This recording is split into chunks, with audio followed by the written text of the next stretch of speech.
দর্শক, আপনাদের আমন্ত্রণ জানাচ্ছি রাতের দীপ্ত সংবাদে। আপনাদের সঙ্গে এই মুহূর্তে আছে আমি রুবায়েত হাসান। আর শুরুতেই থাকছে প্রধান খবরের শিরোনাম। প্রধানমন্ত্রীর উপদেষ্টাকে দিল্লিতে প্রবেশে বাধা, ভারতের ভারপ্রাপ্ত হাই কমিশনারকে ডেকে পররাষ্ট্র মন্ত্রণালয়ের অসন্তোষ প্রকাশ, ঘটনায় ক্ষুব্ধ সাধারণ মানুষ। আমরা যারা ইউথ, আমরা এই বিষয়টা কিন্তু নেগেটিভভাবে নিলে আমাদের মধ্যে একটা ইম্প্যাক্ট তৈরি হয়। এখানে ভারত প্রপারলি বাংলাদেশকে সম্মান করে নাই। তথ্য উপদেষ্টা যেভাবে ফিরে এসেছে সেই ফিরে আসা প্রক্রিয়াকে সম্মান জানায়। জাহিদুর রহমানের যে এই যে মর্যাদাপূর্ণ যে পদক্ষেপ, তাকে সাধুবাদ জানাই। দায়িত্ব পেয়ে ইসলামী ব্যাংক কার্যালয়ে নয়া প্রশাসক, দ্রুততম সময়ে পরিচালনা পর্ষদ গঠনের ঘোষণা। সহায়তা পেলেও এখনও কাটেনি তারল্য সংকট। অনেকে 5 লাখ আনছে, 6 লাখ আনছে, তারা হয়তো পাচ্ছে না, কিন্তু যারা কম তারা হয়তো কিছুটা পাচ্ছে। এখান থেকে টাকা দিচ্ছে না। এবার বুথে গেলাম, সবগুলো বুথ বন্ধ পাইছি। অনলি ফর 50,000 টাকার জন্য এখানে চলে এসেছি। সায়দাবাদ, গুলিস্তান ও মহাখালী বাস টার্মিনাল স্থানান্তরে প্রধানমন্ত্রীর নির্দেশনা। সহযোগিতা করবে সিটি কর্পোরেশন। যানজট থেকে মুক্তি পেতে চান নগরবাসী।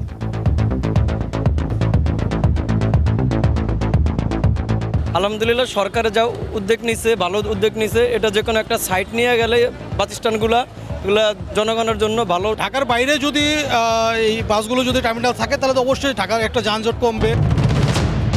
নতুন উদ্যোক্তাদের আর্থিক সংকট দূর করতে বাজেটে উদ্যোগ। স্বচ্ছতা নিশ্চিতের পরামর্শ বিশ্লেষকদের। ব্যাংকগুলোকে নীতি সহজ করার দাবি ব্যবসায়ীদের।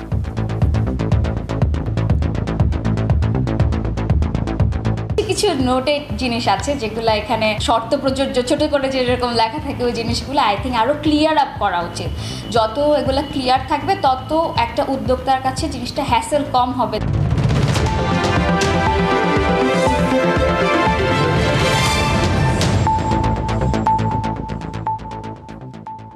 এবারে পুরো আয়োজন। প্রধানমন্ত্রীর উপদেষ্টা ডাক্তার জাহিদুর রহমানকে ভারতের দিল্লিতে প্রবেশে বাধা দেওয়ার ঘটনা অনাকাঙ্ক্ষিত ও দুঃখজনক। সোমবার এই বিষয়ে যথোপযুক্ত ব্যবস্থা নেয়ার কথা জানিয়েছেন পররাষ্ট্রমন্ত্রী। এদিকে বিকেলে ভারতের ভারপ্রাপ্ত হাই কমিশনারকে তলব করে ঘটনার নিন্দা ও অসন্তোষ জানিয়েছে বাংলাদেশের পররাষ্ট্র মন্ত্রণালয়। ভারতের দিল্লিতে ইন্ডিয়ান ওশান রিম অ্যাসোসিয়েশনের সম্মেলনে অংশ নেওয়ার কথা ছিল প্রধানমন্ত্রীর উপদেষ্টা জাহিদুর রহমানের, কিন্তু রবিবার সন্ধ্যায় দিল্লি বিমানবন্দরে অবতরণের পর তাকে ভারতের ইমিগ্রেশন কর্তৃপক্ষ 2.5 ঘন্টা বসিয়ে রাখে। পরে তাৎক্ষণিক সিদ্ধান্ত নিয়ে কলম্বো হয়ে সোমবার ঢাকায় ফেরেন জাহিদুর রহমান। ওই বৈঠকে বাংলাদেশ প্রতিনিধি দলের নেতা হিসেবে উপদেষ্টার অংশগ্রহণের বিষয়ে গত শুক্রবার দিল্লিতে অবস্থিত বাংলাদেশ হাইকমিশন আনুষ্ঠানিকভাবে ভারতের পররাষ্ট্র মন্ত্রণালয়কে জানিয়েছিল, কিন্তু অজ্ঞাত কারণে বাংলাদেশ সরকারের উপদেষ্টাকে দিল্লি বিমানবন্দরে আটকে দেওয়া হয়। এ বিষয়ে সোমবার দুপুরে পররাষ্ট্রমন্ত্রী সাংবাদিকদের জানান, এই ঘটনা কোনোভাবেই প্রত্যাশিত নয়। তিনি ঘটনার বিস্তারিত জানতে ভারতের সঙ্গে পররাষ্ট্র মন্ত্রণালয়ের দক্ষিণ এশিয়া বিষয়ক উইংয়ের যোগাযোগের বিষয়টি জানান। এটা একটা অনাকাঙ্ক্ষিত ঘটনা, আপনি যেটা বললেন দুঃখজনকও বটে। এই বিষয়ে পররাষ্ট্র মন্ত্রণালয় যথোপযুক্ত ব্যবস্থা নিচ্ছে। পররাষ্ট্র প্রতিমন্ত্রীও পুরো ঘটনা জেনে পদক্ষেপ নেওয়ার কথা জানিয়েছেন। It's not welcoming. We don't expect this kind of events to happen. But আমাদের মন্ত্রণালয় এটা খোঁজ খবর নিচ্ছে, ইন্ডিয়ার সাথে কথা বলছে। আমরা পুরো ঘটনাটা জেনে অবশ্যই যদি কোনো অ্যাকশন নেওয়ার থাকে আমরা সেই পদক্ষেপ আমরা নিব। এই ঘটনা নিয়ে কূটনৈতিক অঙ্গনে বেশ আলোচনার মধ্যেই বিকালে ঢাকায় ভারতের ভারপ্রাপ্ত হাইকমিশনার পবন বাঁধেকে তলব করে তীব্র অসন্তোষ প্রকাশ করে পররাষ্ট্র মন্ত্রণালয়। রুবায়েত হাসান, দীপ্ত সংবাদ, ঢাকা। বাংলাদেশের সরকার প্রধানের উপদেষ্টার সঙ্গে ভারতের আচরণ নিয়ে প্রতিক্রিয়া জানিয়েছেন সাধারণ জনগণ। এ নিয়ে থাকছে আমাদের নিয়মিত আয়োজন জনতার কথা।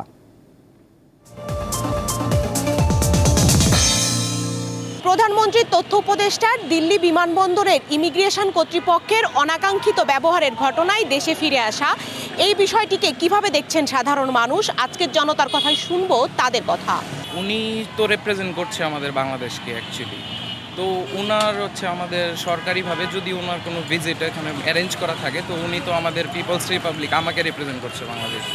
তো ইউজুয়ালি বাংলাদেশের যদি ভারতীয় কোনো ব্যক্তি ডেলিগেট আসে তো সেই ক্ষেত্রে আমরা যদি এই সেম আনপ্রফেশনালাইজ ওয়েতে যদি তাদের অ্যাড্রেস করি তখন তারা তো অ্যাকচুয়ালি এটা ভালোভাবে নেবে না। সম্পর্কটা বাংলাদেশ সরকার বর্তমানে শিথিল করার চেষ্টা করছিল, কিন্তু এই যে কাজটা ভারত করলো এতে দেখা যাবে বাংলাদেশের তরফ থেকেও এটার একটা ফিডব্যাক আসবে, যাতে আগামীতে সেম একই ঘটনা না ঘটে। এটা বাংলাদেশের নাগরিকদের জন্য একটা লজ্জাজনক ঘটনা। আজকে যদি সেম কাজ আমরা বাংলাদেশে করতাম, ভারতের কোনো প্রতিমন্ত্রী বা ওই পদমর্যাদার কারোর সঙ্গে, এটা নিয়ে অনেক কিছু ঘটে যেত। কূটনৈতিকভাবেও সমস্যার সমাধান হয়ে যাবে। কিন্তু আমরা যারা ইউথ, আমরা এই বিষয়টা কিন্তু নেগেটিভভাবে নিলে আমাদের মধ্যে একটা ইম্প্যাক্ট তৈরি হয়, যে আমাদের একজন হায়ার অফিসিয়াল তিনি গেলেন, যে অপমানিত হলেন, জিনিসটা আমাদের কাছে ভালো লাগেনি। এখানে ভারত প্রপারলি বাংলাদেশকে সম্মান করে নাই। তথ্য উপদেষ্টা যেভাবে ফিরে এসেছে সেই ফিরে আসা প্রক্রিয়াকে সম্মান জানায়, কারণ উনি বাংলাদেশকে কোনোভাবেই ছোট হইতে দেয় না ভারতের মতো একটা দেশের কাছ থেকে। আমরা বাংলাদেশ, ভারত তারা অনেক বড় একটা রাষ্ট্র, পার্শ্ববর্তী রাষ্ট্র, সবসময় সুসম্পর্ক থাকা উচিত। বাংলাদেশের প্রত্যেকটি আত্মমর্যাদাশীল যে মানুষ, তারা ডক্টর জাহিদুর রহমানের যে এই যে মর্যাদাপূর্ণ যে পদক্ষেপ, তাকে সাধুবাদ জানাই।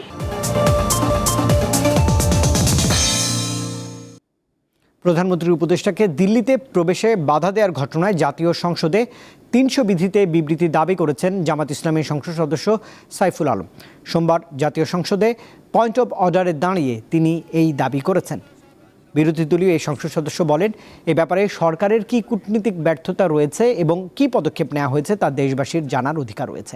পরে স্পিকার বলেন, এ বিষয়ে নোটিশ দিলে বিবেচনা করা হবে। এর আগে জাতীয় সংসদে 2025-26 অর্থবছরের সংশোধিত ও সম্পূরক বাজেট পেশ করেন অর্থমন্ত্রী আমির খসরু মাহমুদ চৌধুরী। এ সময় তিনি বলেন, দেশের বর্তমান অর্থনৈতিক পরিস্থিতি পুনর্গঠন, মূল্যস্ফীতির চাপ মোকাবেলা এবং অপচয় রোধকে অগ্রাধিকার দিয়ে এই বাজেট পেশ করা হয়েছে।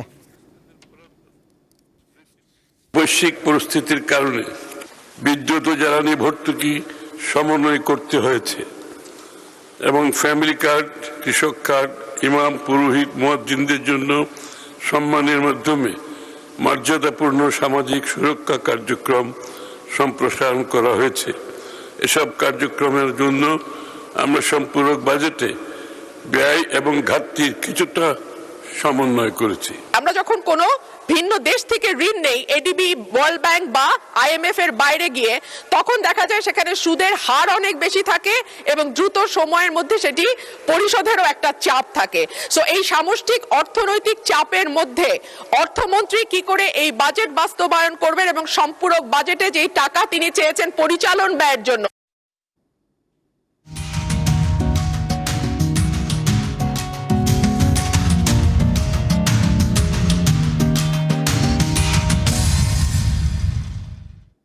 ইসলামী ব্যাংকের পরিচালনা পর্ষদের দায়িত্ব গ্রহণ করেছেন বাংলাদেশ ব্যাংকের নির্বাহী পরিচালক ও নবনিযুক্ত প্রশাসক জহির হোসেন। সোমবার ব্যাংকের প্রধান কার্যালয়ে সংবাদ সম্মেলনে তিনি জানিয়েছেন, দ্রুততম সময়ের মধ্যে নিরপেক্ষ সদস্যদের নিয়ে একটি পর্ষদ গঠন করা হবে। এদিকে ইসলামী ব্যাংকে তারল্য সংকট থাকায় আজও চাহিদা অনুযায়ী টাকা উত্তোলন করতে পারেননি এই ব্যাংকের গ্রাহকরা। ব্যাংকিং ব্যবস্থা চলে আস্থার উপর, তার সবচেয়ে বড় প্রমাণ হচ্ছে এই ইসলামী ব্যাংক। গ্রাহকরা আস্থার সংকটে মাত্র কয়েক সপ্তাহের ব্যবধানেই এই ব্যাংক থেকে 5,000 কোটি টাকা তুলে নিয়ে যায়।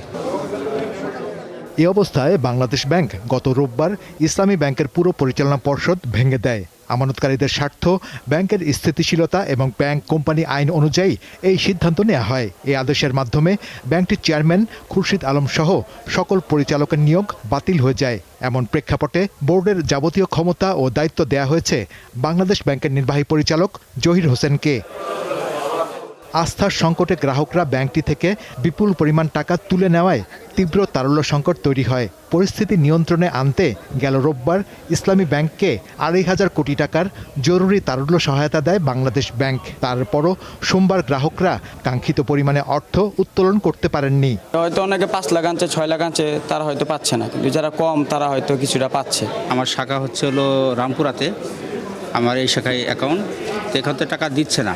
এবার বুথে গেলাম, বুথে সবগুলো বুথ বন্ধ পাইছি। ওখান থেকে হাঁটতে পর্যন্ত আসছি, অনলি ফর 50,000 টাকার জন্য এখানে চলে আসছি।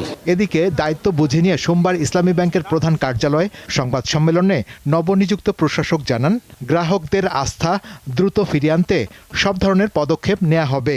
জানেন, আমাদের যে ব্যাংক কোম্পানি আইন 1991, সেই অনুযায়ী আমাকে পর্ষদের দায়িত্ব দেওয়া হয়েছে আমানতকারীদের আস্থা ফিরিয়ে আনার জন্য এবং গ্রাহকদের যে স্বাভাবিক সেবা, ব্যাংকের যে স্বাভাবিক সেবা সেটা নিশ্চিত করার জন্যই কিন্তু আসলে আজকে থেকে আমাদের নতুন যাত্রা শুরু হয়েছে। বিশ্লেষকরা বলছেন গ্রাহক স্বার্থেই ব্যাংকটি সঠিকভাবে পরিচালনা করতে হবে। তা গ্রাহকদের স্বার্থ রক্ষা করার জন্য তারা গ্রাহকদের আপনার টাকা উত্তোলন এবং টাকা জমা দেওয়া এইগুলো যাতে ঠিকমতো চলে, সমস্ত ব্যাংকিং সার্ভিস যাতে গ্রাহকরা ঠিকমতো পায়, এই সমস্ত দিকে তাদের নজর রাখতে হবে। এছাড়া গ্রাহকরা কিভাবে ব্যাংকের প্রতি আস্থা ফিরে পাবে সেই ব্যবস্থা নেওয়ার পাশাপাশি এস আলমের পাচার করা অর্থ ফিরিয়ে আনার দাবিও জানান ব্যাংক সংশ্লিষ্টরা। শাহরিয়ার ইমন, দীপ্ত সংবাদ, ঢাকা। মানবিক রাষ্ট্র গঠন এবং জনগণের মধ্যে মানবিক মূল্যবোধ জাগিয়ে তুলতে গণমাধ্যমের সহযোগিতা চেয়েছেন প্রধানমন্ত্রী তারেক রহমান। সোমবার সচিবালয়ে ইলেকট্রনিক মিডিয়ার বার্তা প্রধানদের সঙ্গে মতবিনিময় সভায় দেশ গড়ার কাজে প্রধানমন্ত্রী গণমাধ্যমের এই সহযোগিতা চান। একই সঙ্গে দেশে ইতিবাচক পরিবর্তন আনতে গণমাধ্যমের সহযোগিতাও কামনা করেছেন তারেক রহমান। বৈঠকে দেশের টেলিভিশন শিল্পের বর্তমান সংকট, সাংবাদিকদের পেশাগত চ্যালেঞ্জ, চাকরির নিরাপত্তা এবং গণমাধ্যমের স্বাধীনতা নিয়ে বিস্তারিত আলোচনা হয়েছে। বৈঠক শেষে প্রধানমন্ত্রীর প্রেস সচিব জানিয়েছেন, অর্থনীতি এবং সমাজনীতির পাশাপাশি মানবিক ও সামাজিক মূল্যবোধ জাগ্রত করতেও গণমাধ্যমকে গুরুত্বপূর্ণ ভূমিকা রাখতে হবে। এ লক্ষ্যেই স্বাধীন গণমাধ্যম কমিশন গঠনের উদ্যোগ নেওয়া হয়েছে।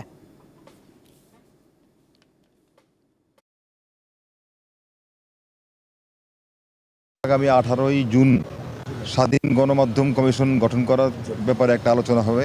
সেখানে যেই সমস্যাগুলো আছে সেগুলো নিয়ে যারা সংবাদপত্র শিল্পের সঙ্গে জড়িত আছেন, যারা এই ইন্ডাস্ট্রির সঙ্গে জড়িত আছেন, সবাই মিলে বসে একটা নীতি কাঠামো তৈরি করলে আমরা আশা করি যে আমাদের বিদ্যমান যে সমস্যাগুলো আছে এগুলো একটা সমাধানের দিকে যাবে। রাজধানীর যানজট নিরসন ও সড়কে শৃঙ্খলা ফেরাতে সায়দাবাদ, গুলিস্তান ও মহাখালী বাস টার্মিনাল স্থানান্তরের নির্দেশনা দিয়েছেন প্রধানমন্ত্রী তারেক রহমান। সোমবার সচিবালয়ে অনুষ্ঠিত যানজট নিরসন ও ট্রাফিক ব্যবস্থাপনা আধুনিকায়ন বিষয়ক সভায় এমন নির্দেশনা দিয়েছেন প্রধানমন্ত্রী। সভা শেষে ঢাকা উত্তর সিটি কর্পোরেশনের প্রশাসক বলেন, মহাখালীতে রাস্তার উপরে যেন বাস না থাকে সেজন্য পূর্বাচলে বাস ডিপো করার প্রাথমিক সিদ্ধান্ত হয়েছে। এজন্য সিটি কর্পোরেশন প্রয়োজনীয় সহযোগিতা করবে। ঢাকা দক্ষিণ সিটির প্রশাসক জানিয়েছেন, সায়দাবাদ বাস টার্মিনালকে শৃঙ্খলার মধ্যে আনার নির্দেশনা দিয়েছেন প্রধানমন্ত্রী। এছাড়া গুলিস্তান থেকে টার্মিনাল সরানোর ব্যবস্থা করার নির্দেশও দেওয়া হয়েছে।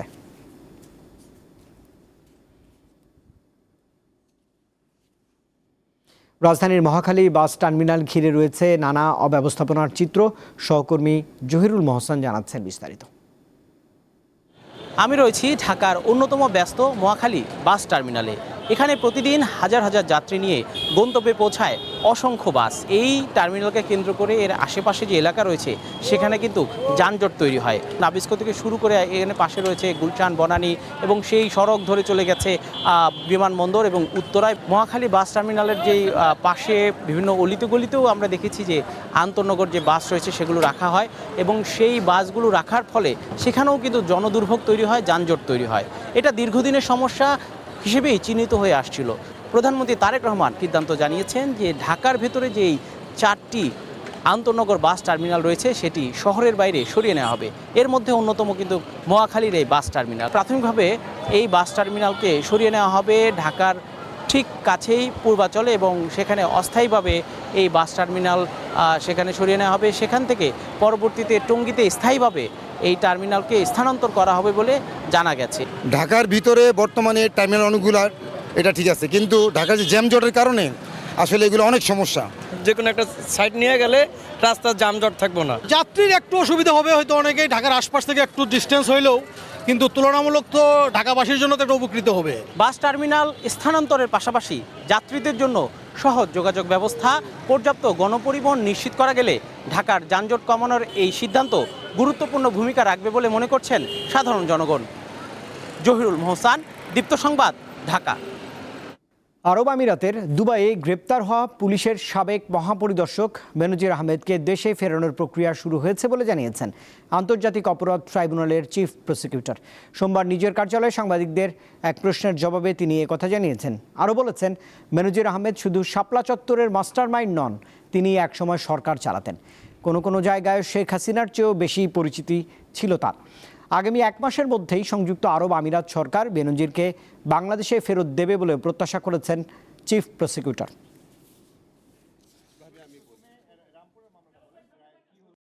আমাদের এখানে তার অনেকগুলো মামলা তদন্তাধীন বিচারাধীন আছে।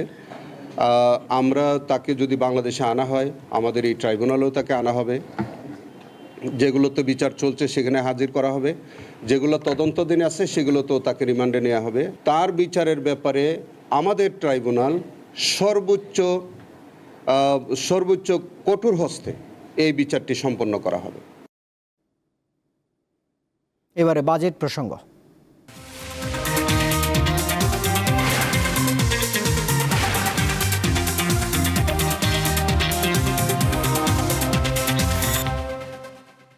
এবারের বাজেটে নতুন উদ্যোক্তাদের জন্য 500 কোটি টাকার স্টার্ট আপ তহবিল ও এসএমই খাতের জন্য 7,000 কোটি টাকার অর্থায়ন সহায়তার প্রস্তাব এসেছে। তবে প্রশ্ন হচ্ছে, এসব প্রণোদনা কি উদ্যোক্তাদের অর্থের সংকট দূর করবে, নাকি বরাবরের মতোই সীমাবদ্ধ থাকবে কাগজে কলমে?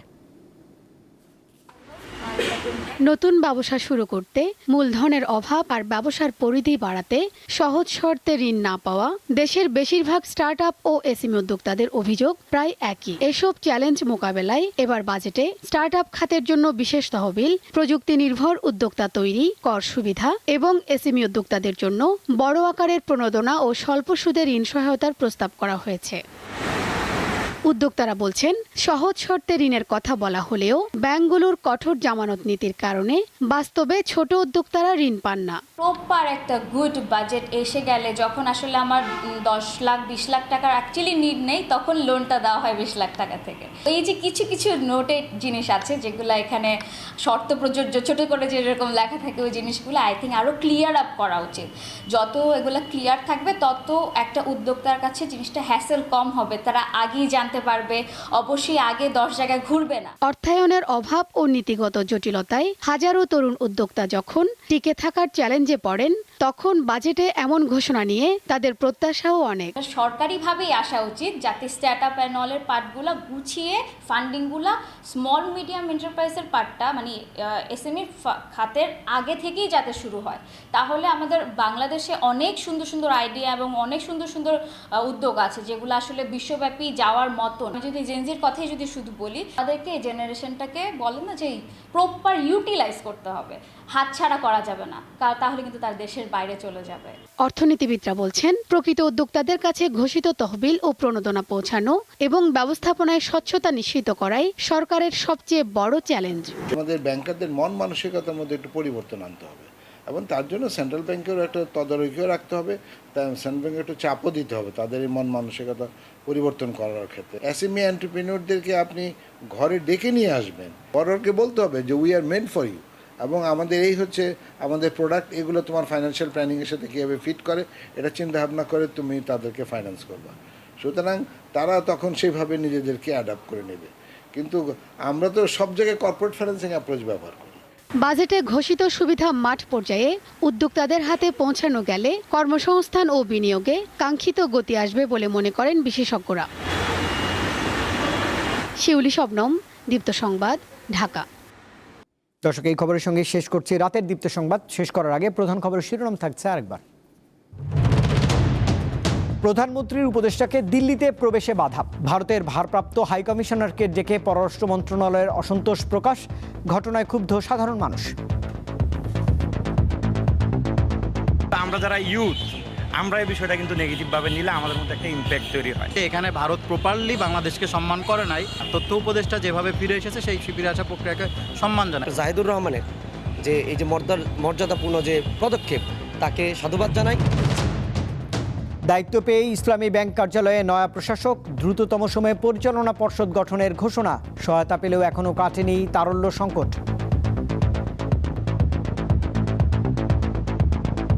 অনেকে 5 লাখ আনছে, 6 লাখ আনছে, তারা হয়তো পাচ্ছে না, কিন্তু যারা কম তারা হয়তো কিছুটা পাচ্ছে। এখান থেকে টাকা দিচ্ছে না। এবার বুথে গেলাম, বুথে সবগুলো বুথ বন্ধ পাইছি। অনলি ফর 50,000 টাকার জন্য এখানে চলে এসেছি। সায়দাবাদ, গুলিস্তান ও মহাখালী বাস টার্মিনাল স্থানান্তরে প্রধানমন্ত্রীর নির্দেশনা, সহযোগিতা করবে সিটি কর্পোরেশন, যানজট থেকে মুক্তি পেতে চান নগরবাসী।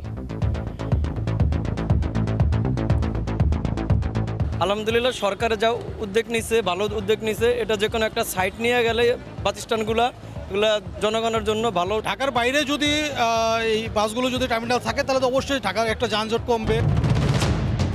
নতুন উদ্যোক্তাদের আর্থিক সংকট দূর করতে বাজেটে উদ্যোগ, স্বচ্ছতা নিশ্চিতের পরামর্শ বিশ্লেষকদের। ব্যাংকগুলোকে নীতি সহজ করার দাবি ব্যবসায়ীদের।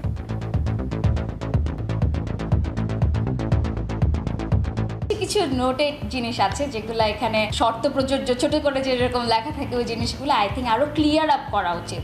যত এগুলো ক্লিয়ার থাকবে তত একটা উদ্যোক্তার কাছে জিনিসটা হ্যাসেল কম হবে। আর দর্শক, এই ছিল এখনকার মতো। এতক্ষণ সঙ্গে থাকবার জন্য ধন্যবাদ সবাইকে। আরও তথ্য বিনোদনের জন্য আপনি যুক্ত থাকতে পারেন দীপ্ত টেলিভিশনের ডিজিটাল প্ল্যাটফর্মগুলোতে। শুভরাত্রি।